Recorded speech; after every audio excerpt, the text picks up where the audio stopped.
Alright, so today I'm going to be replacing the cabin filter on my Camaro. Now, I went ahead and got this unit from STP, model number CAF194P. You could conceivably get a fancier, more expensive one, like a K&N, etc. There's really no need, depending on how often you change this.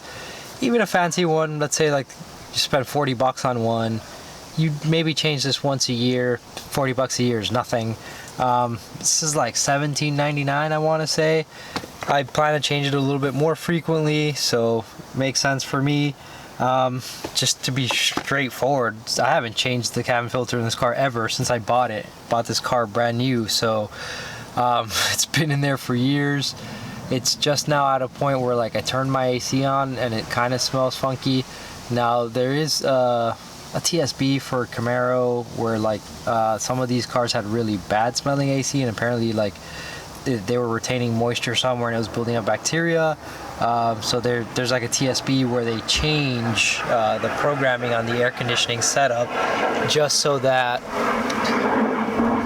it will basically run a little bit after you turn off the car. But that doesn't seem to be the issue with my car. Mine is, I'm pretty sure it's just the filter at this point is really dirty. So it's also been raining nonstop for months and it's finally chilled out. So all I'm gonna do here is I'm gonna drop my glove box. I'm gonna go ahead and empty my glove box out. A little supplement, getting to know your 2017 Camaro. All right, so here there's like a little clip that has this little retaining cord. So I'm going to try to remove that thing.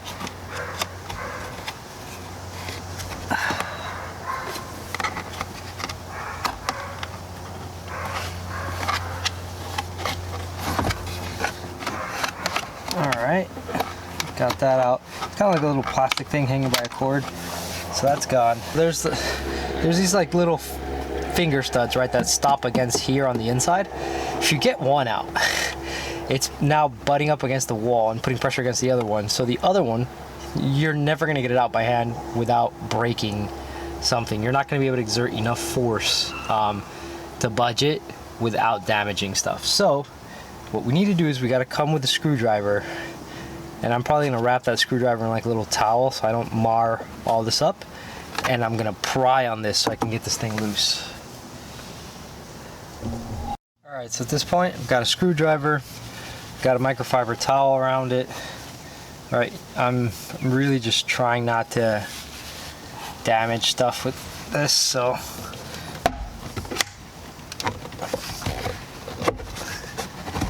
I think all I did was undo the other one. Yeah. What a pain for absolutely no reason.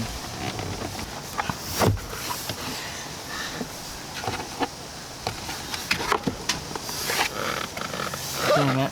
Man, this is needlessly hard. You know, like dealers normally charge you like 100 something bucks to change a cabin filter, and it's like a $17 to $40 part, and I always say it's a ripoff. I think they designed this like this so they could try to justify the $100 charge. They probably have some kind of pry stick or something that they use at the dealer.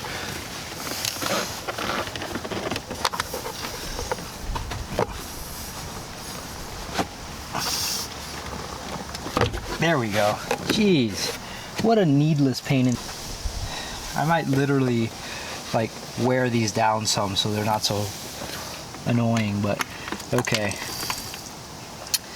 Having done that, there should be a filter up in here, which normally you just squeeze some things, these little plates come out. So I didn't really see what I was doing when I took that off. I just kind of stuck my hand in here and felt it, and you'll notice there's these little clips, so you gotta kind of squeeze. But basically you'd feel this thing, grab it and pull it out like that. It's pretty easy. Then the filter is in here. It's that white thing. Let's grab it. So you can see it has an airflow indication right there. There'll be a little arrow. Now this thing's pretty dirty, so we'll toss this disgusting thing out. Come with our brand new filter, fresh out of the box. Okay, make sure you read the orientation, make sure the arrows are pointing in the direction of flow as they're supposed to, and just pop the new filter in where the old one was. So when you go to put the new filter in, make sure that you follow the down arrows, right? That's the direction that the air should flow, and you want to make sure that it's the same as how it was originally. You will notice that the filter is rectangular. You don't want to put the long side in, you want to put the short side in. So it goes like this. You go up in there, kind of get your filter in, and then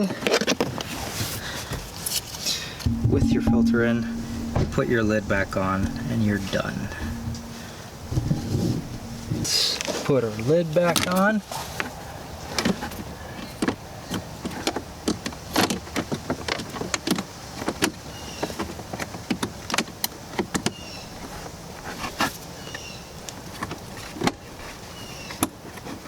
Alright, make sure it clips on top and bottom, and you're in. Rock solid. Okay, that done, you just gotta put the glove box back. Now, first things first. The glove box has that little weird retainer thing that you're gonna wanna put back in. It does like retract, so let's stretch that, bring this up. There you go. So the stupid thing is like angular, it's tapered. You want to make sure the little it tapers outward toward the bottom. Now, of course, you can probably just force this back on. Yep, goes back up much easier than it came down.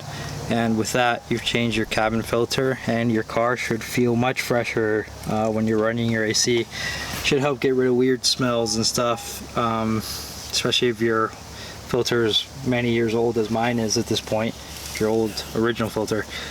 But really, depending on where you live, the air pollution in your area, etc., it's a good thing to change this fairly often. It's just good for you, to not be breathing filthy recirculated air, kind of like the filter on your AC at home. So it was real simple, quick and easy, kind of quick and dirty video, just to show you guys that. If you guys want to see more about this car and more videos like this, feel free to like, subscribe, hit the notification bell so that you're notified when I post up another one. If you have any feedback, feel free to leave that in the comments section, or any questions. And as always, thank you guys for watching.